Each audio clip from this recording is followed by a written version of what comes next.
fresh motherfucking design on right now. Break it down, bring it back, make it clap. I got 3 old thoughts, new guap, wearing that thing. Bitches on my line, and you know that.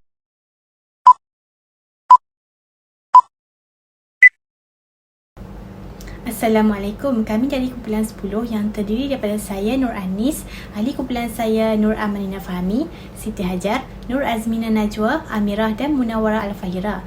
Kami akan membentangkan topik yang bertajuk perubahan dan inovasi kurikulum milik darjah. Pertamanya, kita akan membincangkan tentang apa itu perubahan dan inovasi kurikulum milik darjah. Mari saya terangkan.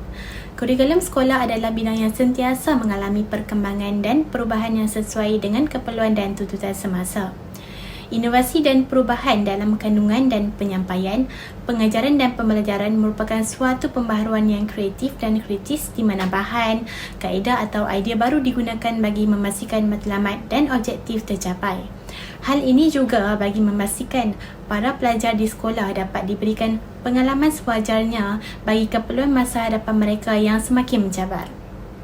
Penemuan inovasi pula adalah untuk menangani masalah untuk meningkatkan sistem pendidikan dan inovasi merupakan usaha untuk mengubah proses pembelajaran.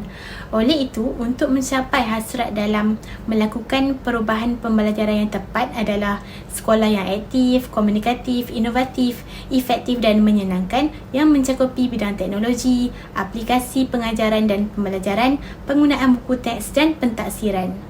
Seterusnya, terdapat beberapa pendapat tentang pengertian perubahan iaitu daripada Kamus Dewan edisi keempat, Sullivan dan Necker, Atkinson dan Bruton. Jadi, apa yang saya boleh ringkaskan ialah berubah adalah cara seseorang bertumbuh, berkembang dan beradaptasi. Perubahan pula adalah satu proses di mana terjadinya peralihan atau perpindahan dari status tetap menjadi status yang bersifat dinamik. Untuk pengertian inovasi pula terdapat 3 pendapat daripada Roger, Spencer dan Sufyan Husin iaitu dapat dirumuskan bahawa inovasi merupakan penghasilan baru berbentuk maujud pemikiran berdasarkan proses penyusunan semula menggunakan unsur yang sedia ada serta terjemah sebagai unik, memudahkan dan bernilai. Mesti kamu semua tertanyakan apa perbezaan inovasi kurikulum dan perubahan kurikulum. Sebenarnya, inovasi kurikulum dan perubahan kurikulum adalah dua konsep yang berkait rapat tetapi mempunyai perbezaan yang penting. Inovasi merupakan suatu proses peningkatan menerusi idea baru, kaedah baru dan bahan baru yang digunakan dan mencetuskan kejayaan. Manakala perubahan pula adalah melibatkan secara menyeluruh dan mencipta suatu dimensi baharu terhadap kecemerlangan individu ataupun organisasi. Sebagai contoh, inovasi kurikulum mungkin merangkumi pengenalan penggunaan platform pembelajaran dalam talian yang interaktif untuk meningkatkan interaksi dan penglibatan murid dalam pembelajaran. Manakala perubahan kurikulum mungkin melibatkan penambahan mata pelajaran seperti sains, teknologi, kejuruteraan dan matematik untuk memastikan murid memperoleh kemahiran yang relevan dengan keperluan semasa dalam industri dan masyarakat. Seterusnya, kita beralih kepada bentuk perubahan dan inovasi. Terdapat 3 bentuk iaitu pertama, inovasi dari sudut idea. Inovasi kurikulum milik darjah dapat menjadikan proses PDP berlangsung dengan lebih interaktif. Sebagai contoh adalah pelaksanaan kemahiran berfikir aras tinggi iaitu KEBAT yang merupakan keupayaan murid-murid untuk mengaplikasikan kebolehan kognitif pada aras tinggi. Seterusnya adalah pelaksanaan pembelajaran abad ke-21 oleh Kementerian Pendidikan Malaysia di mana beberapa elemen yang diterapkan iaitu komunikasi, kolaboratif, pemikiran kritis serta aplikasi nilai murni dan etika. Selain itu, kurikulum kebangsaan yang mengaplikasikan standard sebagai ketetapan pencapaian dalam pendidikan telah memperkenalkan KSSR dan KSSM sebagai satu idea besar ke arah mencapai hasrat falsafah pendidikan kebangsaan. Yang kedua adalah inovasi dari segi kaedah pembelajaran. Pada masa lalu, pendekatan pengajaran adalah berpusatkan guru yang lebih berfokus dalam menggunakan kaedah pembelajaran masteri. Kini, pendekatan dalam melaksanakan pengajaran dan pembelajaran lebih mengarah kepada berpusatkan murid dan bahan. PDP akan berlangsung secara aktif antara murid dengan guru, murid dengan murid dan murid dengan bahan. Pelbagai pembelajaran atas talian dan pembelajaran terkini digunakan seperti pembelajaran teradun, pembelajaran atas talian dan pembelajaran berasaskan permainan iaitu game-based learning. Yang ketiga adalah inovasi terhadap bahan pengajaran. Bahan-bahan ini adalah berfungsi sebagai bahan bantu mengajar bagi membantu guru untuk menyampaikan pengisian pembelajaran secara interaktif dan efektif. Sebagai contoh, penggunaan model, video, bahan visual, bahan audio dan sebagainya pasti membuatkan murid-murid lebih tertarik dan lebih memahami kandungan mata pelajaran yang dipelajari. Apa itu perubahan? Konsep perubahan adalah proses-proses mengembangkan dan melaksanakan inovasi. Seperti yang kita dapat lihat di sini adalah contoh pembungkusan air Coke, iaitu pembungkusan perubahan dari botol kaca kepada botol plastik. Seterusnya, perubahan budaya pengurusan kurikulum bilik darjah merujuk kepada transformasi guru dan pentadbir sekolah yang menguruskan kurikulum di dalam bilik darjah.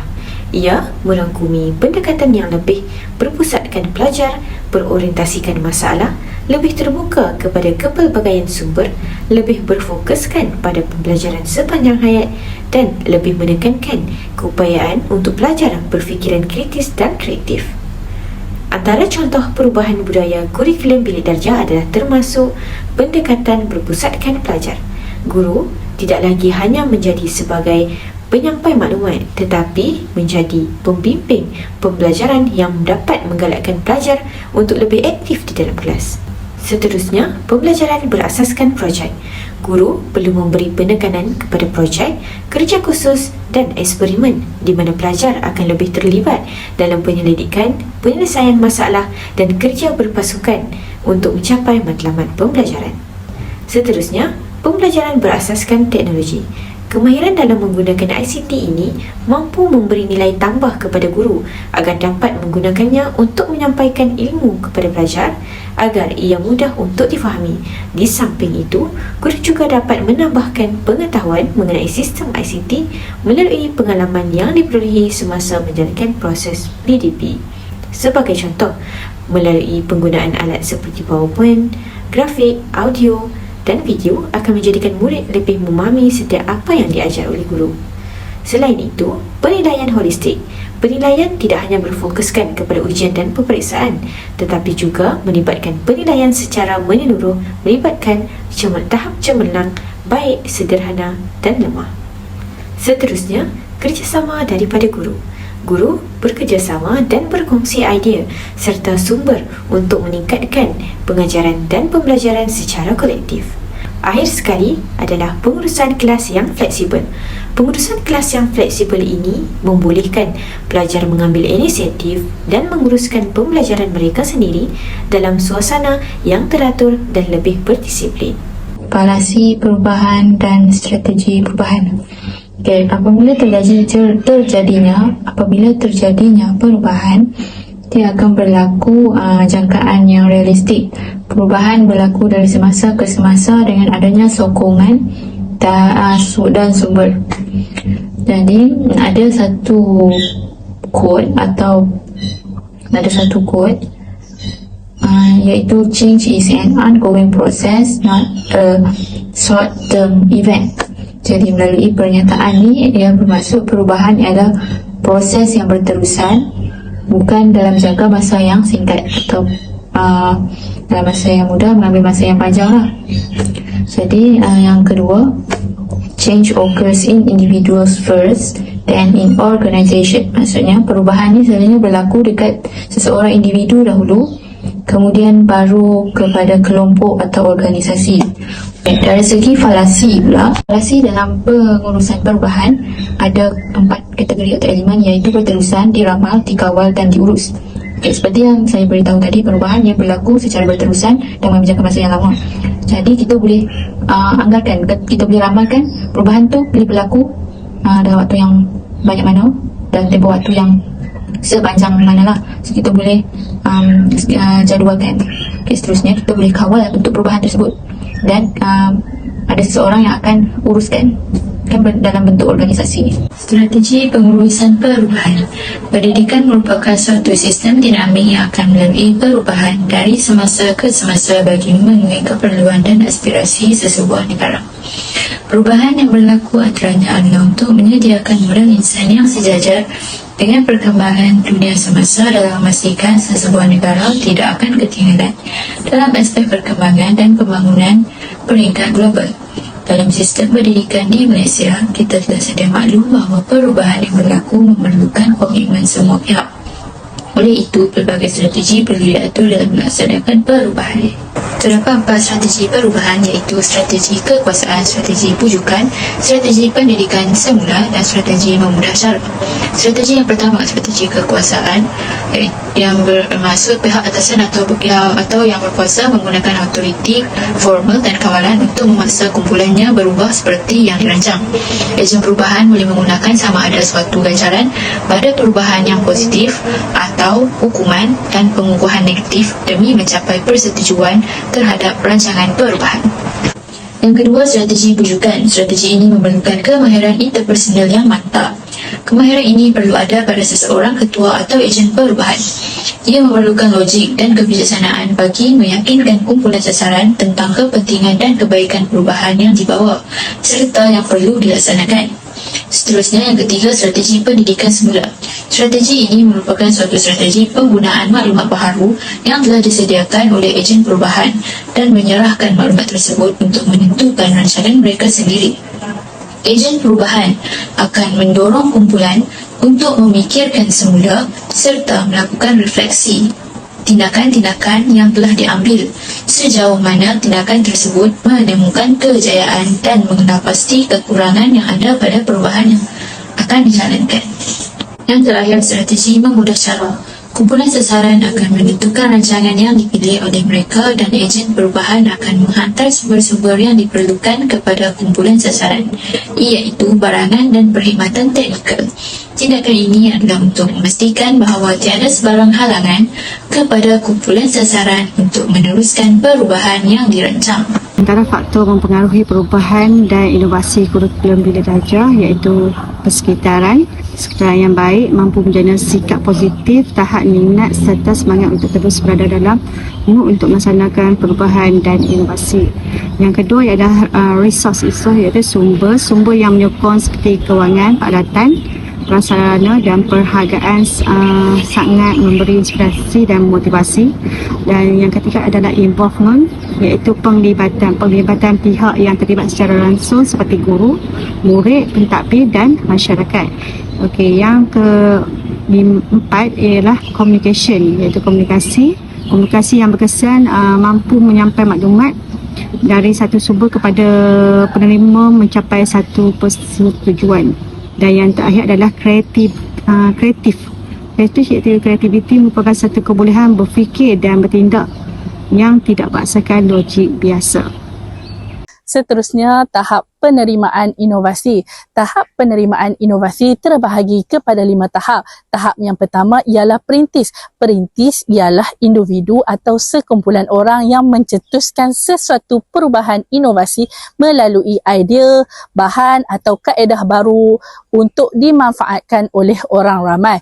Tahap kedua ialah penggunaan awal. Individu atau sekumpulan yang terawal dalam penerimaan dan menggunakan sesuatu inovasi yang diperkenalkan oleh perintis.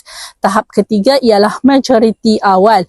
Pengguna inovasi selepas satu tempoh masa yang terkemudian berbanding perintis dan pengguna awal. Tahap keempat ialah majoriti lewat. Golongan yang menjadi pengikut atau penerima yang terakhir sesuatu inovasi. Dan tahap yang terakhir, tahap yang kelima ialah ketinggalan. Individu terakhir yang menerima inovasi dan enggan mengikut perubahan dan inovasi yang diperkenalkan. Faktor penentu terbahagi kepada 5. Yang pertama ialah visi.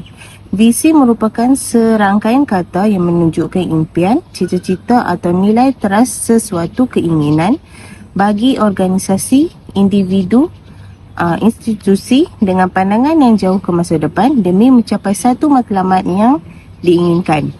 Yang kedua ialah kemahiran. Kemahiran merupakan kecekapan dan kemampuan seseorang melakukan aktiviti dengan mudah, cepat dan cekap tanpa menjejaskan kualiti.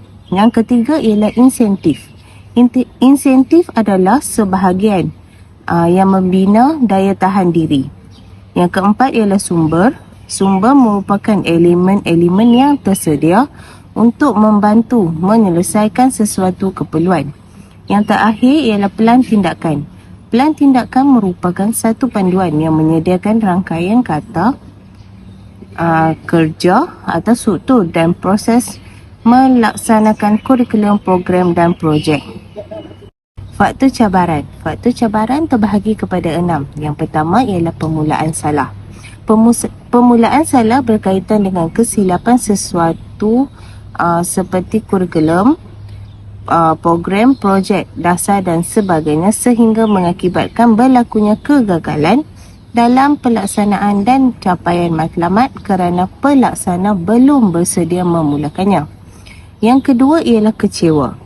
Kecewa merupakan perasaan hampa dan duka cita yang dialami oleh individu atau sekumpulan orang kerana kegagalan untuk mencapai atau mendapatkan sesuatu yang diinginkan atau dicita-citakan.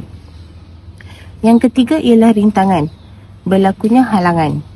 Yang keempat, kerisauan. Tiadanya kemahiran menyebabkan munculnya kerisauan dalam diri. Yang kelima, keliru. Tiada kemahiran menyebabkan tiada panduan semasa proses perubahan atau inovasi berlaku. Yang terakhir ialah berjaya. Apabila sesuatu cabaran dapat dicapai atau diatasi dan diikuti dengan faktor penentu, maka peratusan untuk berjaya dalam melakukan perubahan atau inovasi adalah tinggi. Akhir kata, bagi membentuk sebuah masyarakat yang saintifik dan progresif, guru-guru hendaklah sanggup menghadapi perubahan dan berpandangan jauh ke hadapan. Itu sahaja daripada kumpulan kami. Sekian, terima kasih.